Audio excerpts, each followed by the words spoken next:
제가 2025년도 새해를 시작하면서 하나님께 간절한 마음으로 그 어느 때보다도 정말 힘을 다하여 기도했습니다.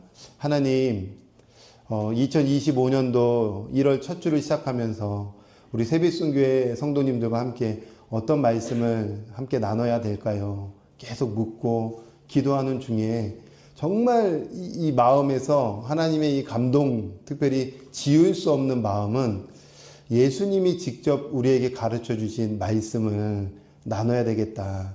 그래서 예수님의 가르침 중에 특별히 5장에 6장에 7장의 말씀을 산상수훈이라고 표현하거든요. 산상수훈은 뭐냐면 예수님이 산 중턱, 산에서 무리들, 제자들에게 하나님 나라의 말씀을 이야기하셨다. 이것을 산상수훈이라고 하는데, 산상수훈 중에서 첫 번째가 뭘까? 이 팔복에 관한 말씀입니다. 8가지 복이죠. 그 8가지 복에 관한 말씀을 우리 성도님들과 함께 이제 시간을 나눠서 좀 나누면 좋겠다.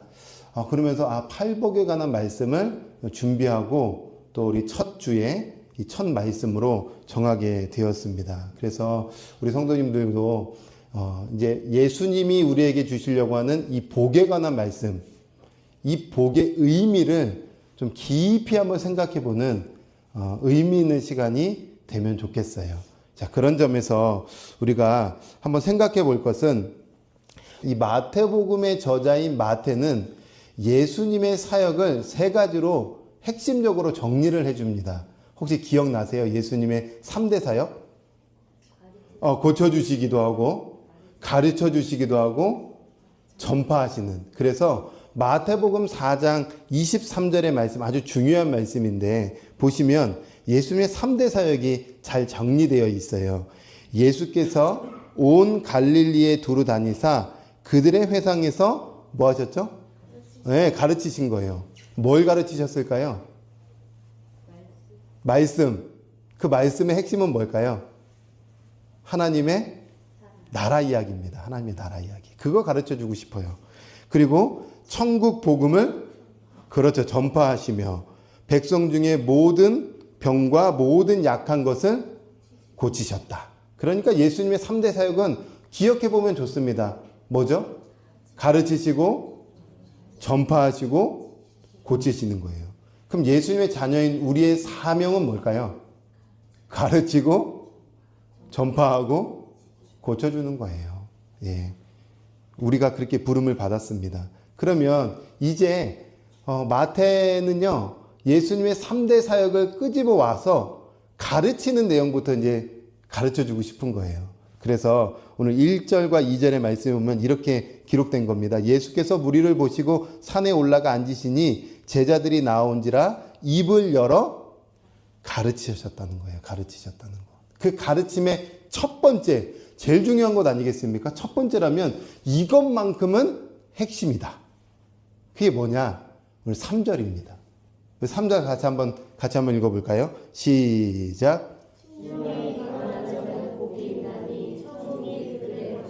예, 여러분, 우리 예수님께서 제자들뿐만 아니라 오늘 예배하는 여러분들에게 진짜 가르쳐주고 싶은, 진짜 주고 싶은 것이 무엇이냐면 천국입니다. 천국. 이거를 다른 말로 표현하면 하나님의 나라입니다. 그러니까 하나님이 지금 우리에게 주고 싶은 건 뭐냐면 천국이에요. 하나님의 나라입니다. 여러분 잠깐 저를 보시겠어요? 천국은 죽어서 가는 곳이 아니에요. 우리가 죽으면 천당 간다, 천국 간다 이런 표현하는데, 하나님께서 주시는 천국은 미래가 아니라 현재입니다. 그래서 원어를 보면 천국이 그들의 것이다. 여기에서 가로 열고 지금입니다. 지금 천국 누려라. 지금 하나님의 나라를 누려라. 이런 뜻입니다. 하나님은 지금 주고 싶은 거예요. 하나님의 나라를. 그 천국의 기쁨을. 그런데 누가 천국을 소유하는가? 누가 하나님의 나라를 얻게 되는가? 누가 천국을 얻게 될까요? 그렇죠. 우리 권사님 대답을 잘해 주셨는데, 심령이 가난한 사람입니다. 여러분 이제 질문이 생겨야 돼요. 이 질문 생겨야 돼요. 어떤 질문이 떠오르세요? 혹시? 그렇죠. 심령이 가난한 게 뭐냐?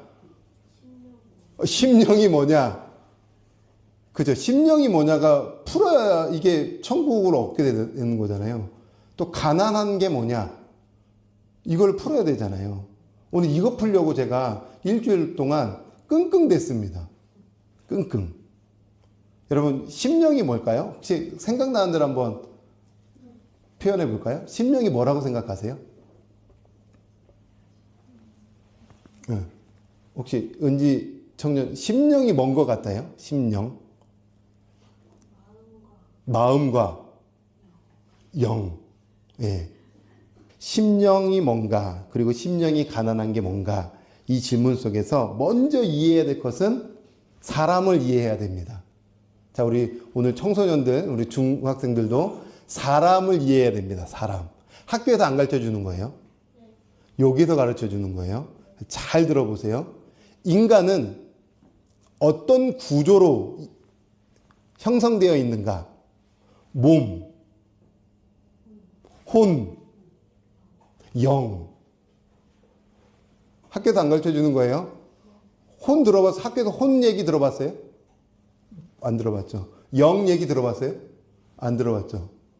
여기서 가르쳐 주는 거예요. 그래서 데살로니가전서 5장 23절의 말씀에 보면 바울이 교회 성도들에게 인간은 이렇게 구성되어 있어. 하나님이 이렇게 만드셨어. 라고 가르쳐 주는데, 평강의 하나님이 친히 너희를 온전히 거룩하게 하시고 또 너희의 온 영과 혼과 몸이 우리 주 예수 그리스도께서 강림하실 때에 흠없게 보존되기를 원하노라. 아, 사람은 어떻게 구성되어 있냐면 영과 혼과 몸으로 구성되어 있구나. 이걸 알아야 됩니다. 이걸 알아야 인생을 제대로 살 수 있어요. 자, 그렇다면 이 다음 질문 한번 해볼까요? 몸은 뭐예요? 저 신체, 이게 몸이잖아요. 옆 사람 지금 보이는 건 다 몸이에요.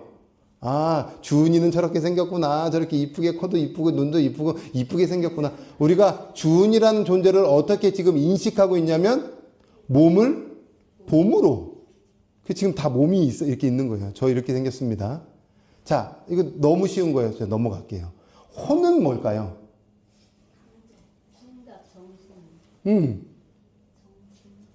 정신. 그렇죠. 우리가 이제 성경에서 혼, 영 이런 얘기 많이 하는데 막상 혼이 뭐예요? 그러면은 대답하기가 좀 쉽지 않을걸요? 오늘 정리하고 가세요. 예, 혼이 뭘까요? 사실 이 혼이라는 단어가 성경에 엄청나게 많이 쓰여 있습니다. 그래서 혼을 굉장히 딱 일목요연하게 정리하는 것은 어려운 일이에요. 학자들도 참 어렵다고 표현합니다. 그런데 하나님께 막 씨름했어요. 이 혼 때문에 이번 한 주 동안에는. 그래서 씨름하고 씨름해서 정리하고 정리한 요약본을 그냥 툭 설명해 드리면 마음과 양심이 혼이에요. 마음과 양심의 결합체가 뭐라고요? 혼이에요. 그래서 성경은 혼 얘기를 할 때에 목숨이라는 단어를 연결시켜서 너 자체가 혼이야. 이렇게 표현도 하기도 해요. 그래서 은지 하면은 은지를 이야기할 때 혼이라고 얘기하는 거예요. 성경에서는. 예. 자, 그러면 우리 또 다른 질문 한번 해볼까요? 마음은 뭐예요?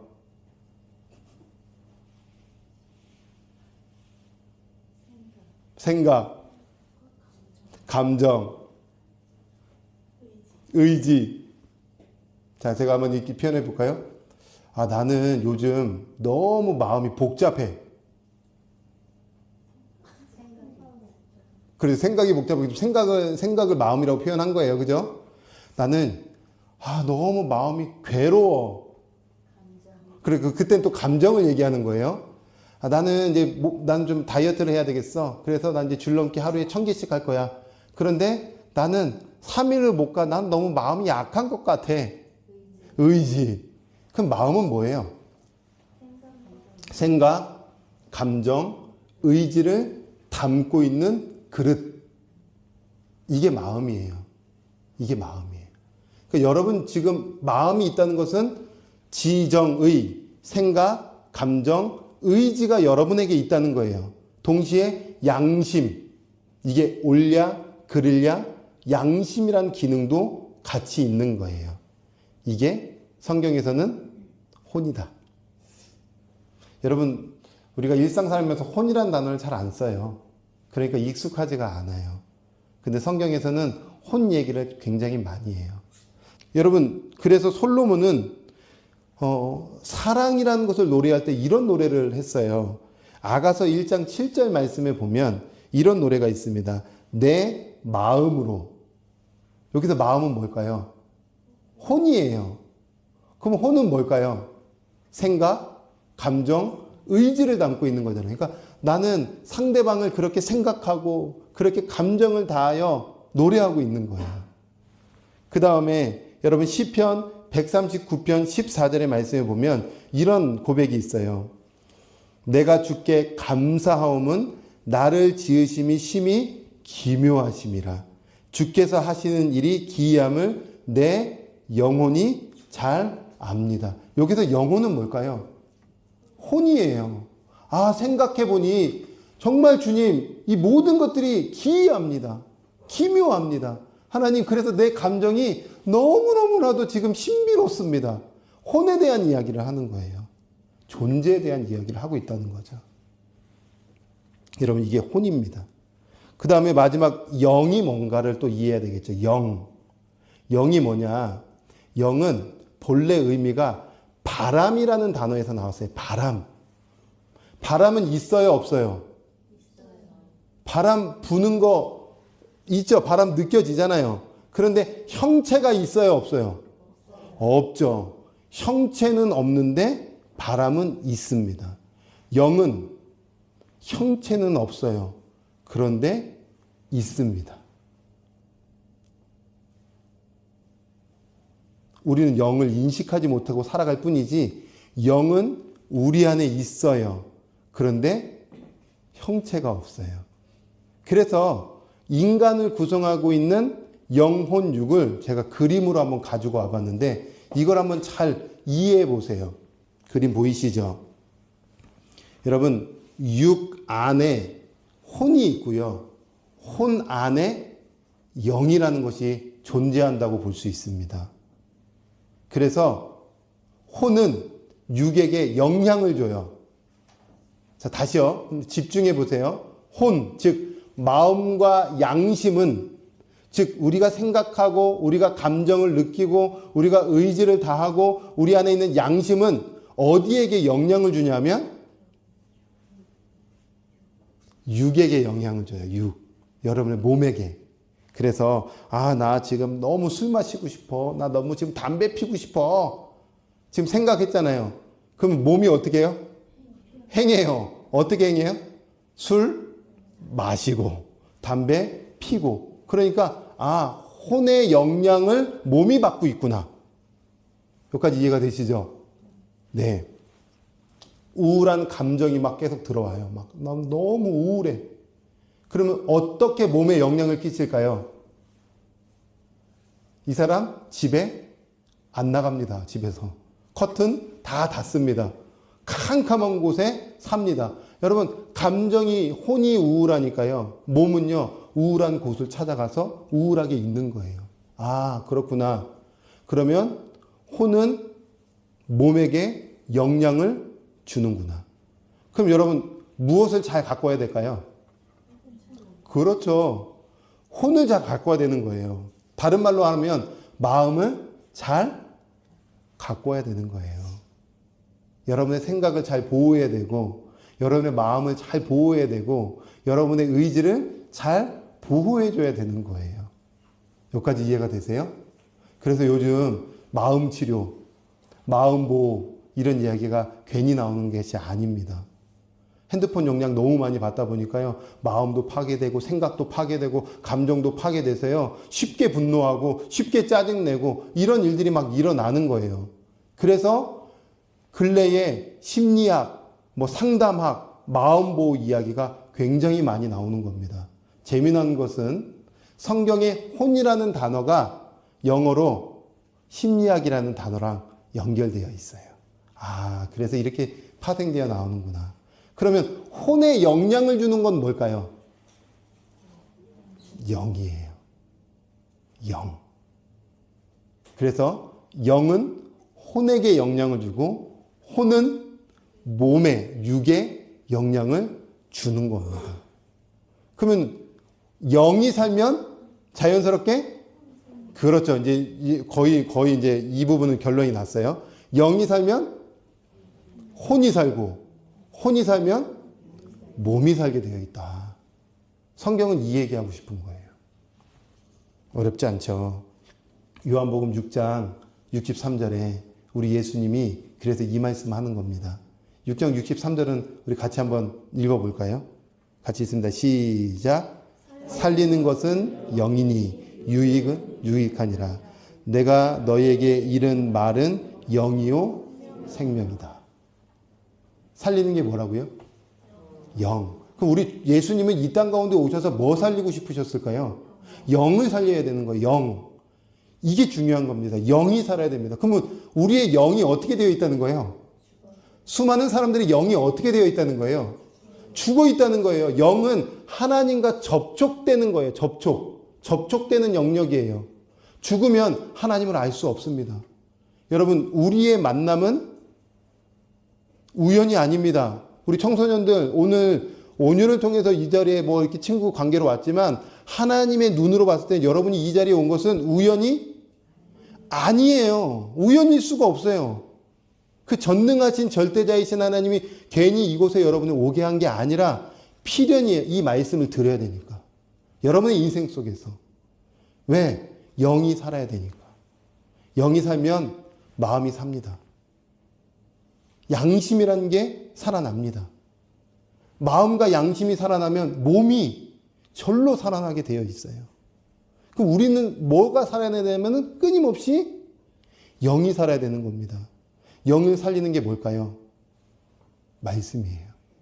오늘 말씀해 보세요. 63절에 내가 너에게 이른 말은 여기 말씀이거든요. 이게 영이라는 겁니다. 그리고 생명이라는 거예요. 내가 너에게 생명을 줘야 되는데 이 생명을 주는 유일한 것은 너에게 준 이 생명의 말씀이 너를 살린다는 거죠. 이해가 되시죠? 여기까지 이해가 되시죠? 어려운 말씀인데 제가 이 말씀 준비하면서 이거 청소년들이 알아들을래나? 이 어려운 말씀을. 그런데 눈을 보니까요. 알아챈 것 같아요. 그래서 성경은 또 이렇게 말합니다. 히브리서 4장 12절 말씀. 우리 이 말씀도 같이 한번 읽어볼까요? 시작. 하나님의 말씀은 살아있고 활력이 있어 좌우에 갈 수 없던 검보다도 예리하여 혼과 영과 및 골수와 골수를 찔러 쪼개기까지 하며 또 마음의 생각과 뜻을 판단하나니. 아멘. 여러분, 영, 혼, 관절, 골수 이걸 찔러 쪼개면서 다 우리의 옛것을 잘라내고 새롭게 변화시켜주는 것, 우리를 살리는 것이 무엇일까요? 말씀이에요. 왜? 그게 영과 연결되기 때문에. 그래서 영이 살면요 반드시 혼이 살고 이렇게 살아야 되는 거구나. 이렇게 생각해야 되는 거구나. 인생이라는 건 이런 거구나. 영이 죽어 있으면 혼은요 딴 방향으로 가는 거예요. 마음은 딴 방향으로 간다는 거죠. 제가 우리 청소년들에게 한번 질문해 볼까요? 우리 청소년들이 왜 존재한다고 생각하세요? 존재 이유가 뭐라고 생각하세요? 학교에서 가르쳐 줘요? 태어나서. 왜 태어났어요? 엄마가 낳아서. 그 엄마가 어쩔 수 없이 낳아서 그냥 난 알아서 그냥 살아가는 거, 어쩔 수 없이 살아가는 거예요? 어쩔 수 없이 태어난 존재예요? 그래서 어쩔 수 없이 그냥 살아야 되는 거예요? 그렇게 여러분이 그럴 존재로 이렇게 멋지게 태어났다고 생각하세요? 어쩔 수 없는 인생. 대충 살자. 내 의지 없이 상관없이 태어났으니. 그 정도의 답을 얻고 인생을 살아야 될까요? 우리가 그 정도의 가치인가요? 여러분 또 한번 생각해 보세요. 그러니까 혼을 좀 자극시켜 보세요. 혼. 생각을. 여러분 뭐 테이블이 있어요. 이 테이블이 그냥 있게 됐어요? 누군가가 만들었어요? 누군가가 만들었죠. 여러분이 갖고 앉아있는 의자는 누군가가 만들었죠. 의자가 왜 있어요? 앉으라는 기능 때문에 있는 거예요. 마이크가 왜 있어요? 소리를 더 증폭시키라고. 이거 그냥 우연히 만들어졌을까요? 다 필요해서 누군가가 만든 거예요. 만든 사람이 있다는 거예요. 기타도 누군가가 만들었고, 의자도 누군가가 만들었고, 건물도 누군가가 만들었고, 모든 것은 다 누군가가 만들었는데 사람은 우연히 태어났다고요? 45억 년 걸렸다고요? 여러분 제가 한번 보이지 않는 실험을 한번 해봐 드릴게요. 여기 박스가 있어요. 제가 모래를 가득 채웠습니다. 열심히 흔들었어요. 한 100년 정도 일생을 다해 흔들었더니 모래가 점점 막 붓기 시작하는 거예요. 그러더니 시계 바늘처럼 바늘이 하나 생긴 거죠. 제 다음 아들이 또 100년을 막 흔들었어요. 유리가 생긴 거예요. 또 막 흔들었어요. 갑자기 뭔가 줄 같은 게 생겼어요. 또 한 1000년을 흔들었더니 시계가 만들어졌어요. 믿습니까? 왜 안 믿어요? 안 믿기죠? 여러분 시계 하나도 우연히 이렇게 흔들어 제껴가지고 생기지 않았다는 것이 안 믿겨지는데 이 온 우주 만물이 우연히 45억 년 시간 흘렀더니 짠 하고 만들어졌다? 이걸 믿는다고요? 과학 시간에 이걸 믿으라고 가르쳐 준다고요? 여러분이 혼을 자극시키면 이게 말도 안 되는 얘기잖아요. 아니 박스 하나 흔들어가지고 시계 하나 만들어지는 것도 안 된다고 생각하는데 어떻게 태양, 어떻게 달, 어떻게 우주, 어떻게 별, 어떻게 산, 이 아름다운 꽃, 이거는 절대자가 만들지 않으면 존재할 수가 없는 거예요. 그러면 여러분 왜 존재합니까? 청소년들 왜 태어났습니까? 절대자가 만든 이유가 있겠죠. 하나님이 여러분을 존재하게 하신 이유가 있다는 거예요. 그거를 발견하는 것이 인생이고 그걸 발견하여 그분과 연합되어 살아가는 것이 인생이더라. 학교에서 안 가르쳐줍니다. 학교에서 어떻게 혼을 가르쳐줍니까? 학교에서 어떻게 영을 가르쳐줍니까? 혼만 자극시키는 거예요. 자, 이 눈을 가지고 우리 예수님께서 이 땅 가운데 오셔서 이렇게 무리들에게 진짜 첫 번째로 가르쳐주고 싶었던 산상수훈의 첫 번째 메시지는 뭐냐면 심령이 가난한 자는 복이 있나니 천국이 너 것이다. 자, 그럼 이제 질문해 볼게요. 여기에서 심령은 뭘까요? 영이죠. 마음, 혼이 아니라 영을 이야기하고 싶은 거예요. 그래서 단어 자체도 원어는 푸뉴마, 영이라는 단어를 쓰고 있어요. 직역해 보면 영이 가난한 자는 복이 있다. 그 사람에게는 이제 내 손길이 시작될 것이다. 하나님의 절대자의 손길이 인생 가운데 펼쳐서 여러분을 끌고 다니면서 행복의 자리로 이끌어 주겠다고 우리 주님이 약속하는 첫 번째 복에 관한 말씀입니다. 자, 그렇다면 다음 질문은 되게 중요한 질문이에요. 영이 가난한 게 뭐예요? 가난 하면 뭐가 떠오르세요? 아무것도 없다. 네, 아무것도 없다. 그럼 가난과 연결시키는 게 보통 뭐예요? 돈이죠. 돈이 없으면 가난하다고 생각하죠. 네, 맞아요. 사실 이 단어는 돈과도 연결되어 있는 표현입니다. 그런데 여기에서의 가난은 단순한 돈 없음이 아니라 돈도 없고 또 뭐도 없어요? 네? 백? 네, 백도 없고, 맞아요. 백도 없고, 힘도 없고, 육체도 약하고, 혼도 약하고 완전히 박살난 인생을 표현하는 가난이에요. 이 가난은. 그래서 누가복음 16장에 어떤 이야기가 나오냐면 부자와 거지 나사로 이야기가 나오거든요. 여기서 거지가 가난이라는 단어를 썼어요. 그러니까 거지는 어떤 거지 상태냐면 완전히 인생이 파탄난 거지. 그래서 이 거지가 어떤 내용이냐면 어느 부자가 이렇게 막 너무 큰 부자래요. 큰 부자인 거예요. 모든 걸 다 누리는 거예요. 자기는 자기 능력으로 여기까지 온 부자예요. 그런데 거지 나사로가 아무것도 없으니까요. 이 부자의 집에 가서 상 안에 가서 떨어지는 부스러기로 배를 채우려고 하는데요. 몸도 마음도 혼도 심지어 육체도 이 종기가 나가지고요. 완전히 그냥 다거지예요. 상거지. 그러니 이 상거지는 중심이 그 영이 나는 누군가의 도움을 받지 않고는 절대적으로 살 수 없는 사람입니다. 이 상태. 이 상태. 그런데 부자는요. 나는 누군가의 도움 없이도 살 수 있습니다. 이 상태. 근데 우리 주님이 지금 이 말씀을 딱 끄지고 와서 너 내 앞에서 두 발 두 손 든 가난한 상태 맞냐? 예, 맞습니다. 이 사람이 복이 있다는 거예요. 지금부터 내 영이 가난해져야지 그 뜻이 아니라 너는 지금 이미 가난한 상태인데 가난한 상태인 거 인정하고 있냐? 가난한 상태라는 것을 고백하고 있냐? 가난한 상태라는 것을 의식하고 있냐? 아, 맞어요, 주님. 전 너무나도 가난한 존재입니다.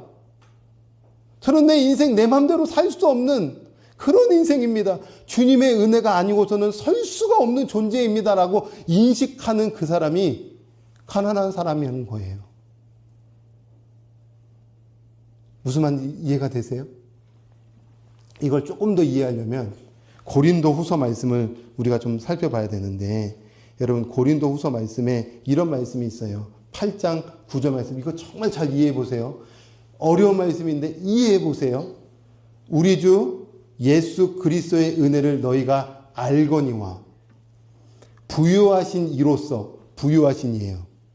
모든 걸 갖고 계신 이로써 너희를 위하여 어떻게 되셨어요?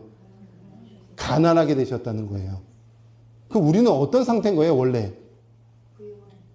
부유한 상태였었지만 죄로 말미암아 다 가난한 상태니까 하나님이 가난의 자리로 오셨다는 거예요. 여러분이 가난하고 나도 너희처럼 가난해질 거야. 그럼 우리는 지금 어떤 존재입니까? 가난한 존재인 거예요. 여러분 가난한 존재인 거예요. 처음부터가 가난한 존재인 거예요. 심령이 가난해져야지가 아니라 영 자체가, 인생 자체가 하나님 보시기에는 다 가난한 존재인 거예요, 여러분은. 왜요? 하나님 없이는 풍요를 느낄 수 없는 사람들인 거예요. 그런데 예수님의 가난함으로 말미암아 너희가 부유케 되어지는 거예요. 나 너에게 부유를 주기 위해서 왔다는 거죠. 그러면 우리가 해야 될 건 딱 하나인 거예요. 아, 나 진짜 가난한 자구나. 나 주님의 도우심이 없이는 살 수가 없는 존재구나. 물질, 그것도 다 주님이 도와주셔야만 가능한 거구나. 건강, 주님이 내 건강 책임져 주셔야만 살 수 있는 존재구나. 내 혼, 내 생각, 주님이 붙들어 주셔야만 바른 생각, 바른 감정, 바른 의지를 가지고 살아갈 수 있는 존재구나. 여러분 이렇게 두 손 두 발 들었어요? 전체가. 여러분의 영이 하나님께 두 손 두 발 들었어요?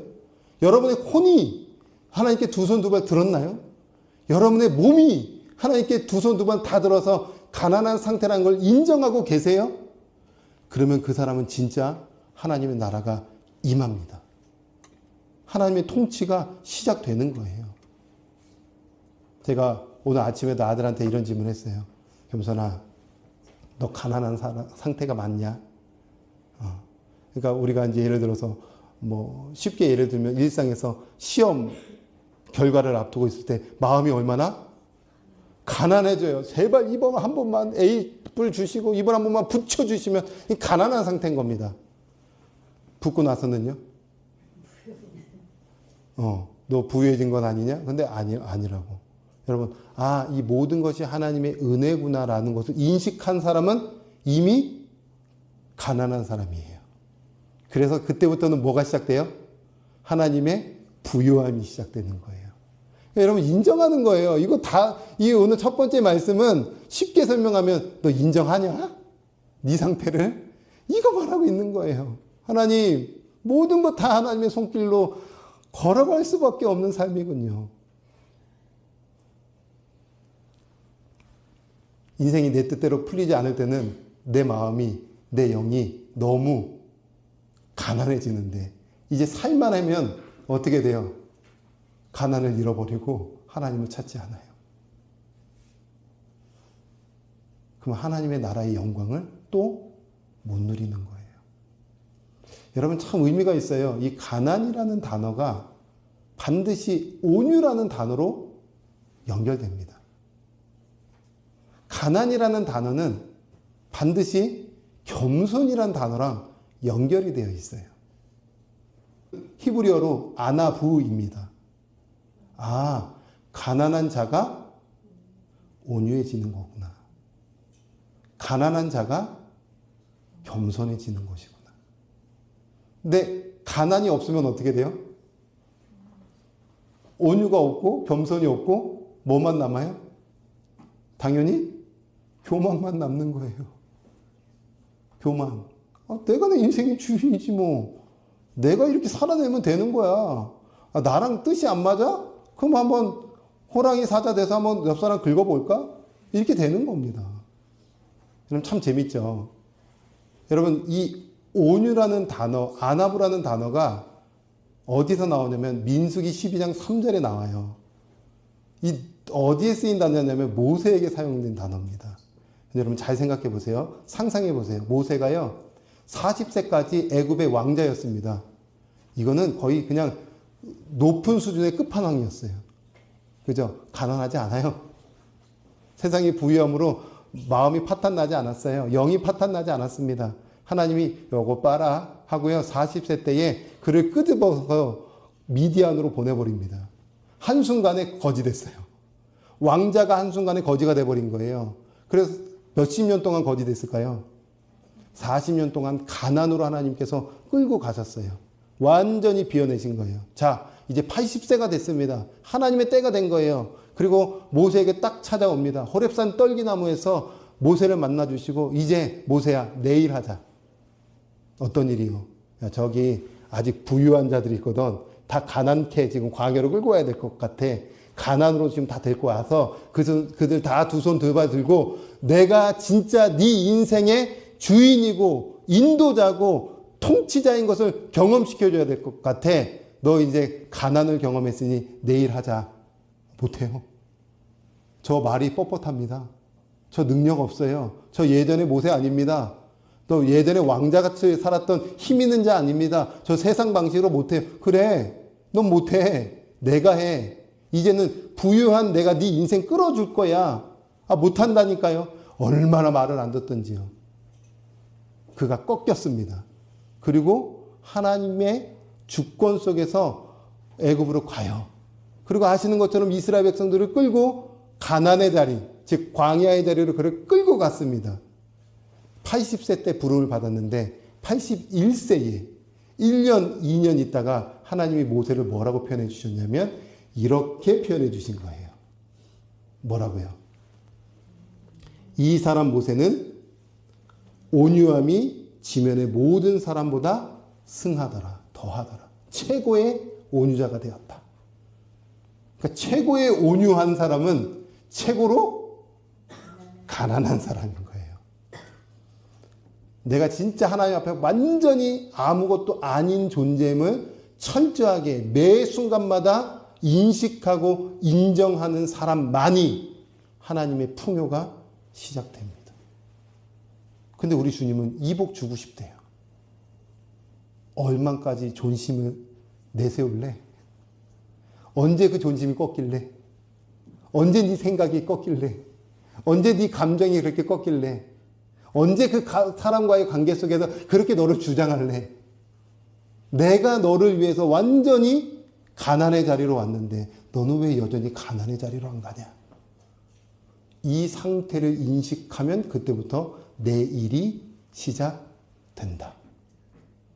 여러분, 우리 주님이 이 일을 하려고 여러분은 우리를 이 자리로 불러주셨어요. 제가 이 말씀을 연구하고 생각하면서 또 깊이 들여다보면서 저를 좀 들여다봤습니다. 인생의 여정 속에서 주님이 저를 얼마나 가난을 인식하게 하셨는지. 이미 가난한 존재인데 가난한 존재를 인식하지 못했어요. 잘난 줄 알았습니다. 그렇게 생각했어요. 신나게 목회하면서 나름 인정받는 목회자라고 생각했습니다. 그리고요, 외적으로도요, 나름 프로그램도 잘 짜고 진행도 잘 했다고 여겼습니다. 그래서 큰 교회에서 스카웃 제의도 있었어요. 여러분 다 아시는 사랑하고 분당 우리 교회에서 스카웃 제의도 있었어요. 그러면 나름 외적으로 보면은 잘 나가는 거 아니에요? 그죠? 그런데 그거 아무것도 아니에요. 얼마나 그 외적인 것이 교만케 하고 높아지게 하든지 하나님이 한순간에 그거 다 부질없다. 네가 얼마나 가난한 자고 얼마나 부질없는 존재인지 철저하게 인식해라 하고 저를 나락으로 보내게 하셨죠. 주님께 까불다가 혼났습니다. 우리 주님이 그다음부터 폭풍 광야로 저의 인생을 막 데리고 가셔서 목회 결코 하나님의 은혜가 아니고서는 할 수가 없구나. 말씀을 한 달인가 두 달인가 세 달을 못했는데요. 제 입에 저도 모르게 툭 말씀 전하고 싶다. 그런데요, 전할 수가 없어요. 전할 수가 없어요. 대상이 있어야 전하죠. 나눌 수 있어야 전하죠. 목회, 말씀을 전하는 것도 나 지금부터 전해야지. 안 돼요. 봉사 내가 하고 싶어요. 안 됩니다. 주님이 허락하시지 않으면 아무것도 안 되는 것을 철저하게 경험했어요. 그리고 완전히 존재가 파탄나 버렸습니다. 가난을 인식해 버렸어요. 내 힘으로 안 되는 거구나. 그때부터 주님의 힘으로 가는 거예요. 완전히 다듬어지고 또 다듬어지고 또 인식하고 또 다듬어지고 내가 철저하게 주님 앞에 두 손 들 때까지. 예전에 요만큼 들었다면 안 돼. 그 정도는. 이 정도 되나요? 안 돼. 다 들어버리니까요. 주님이 그때부터요 일하기 시작하는 거예요.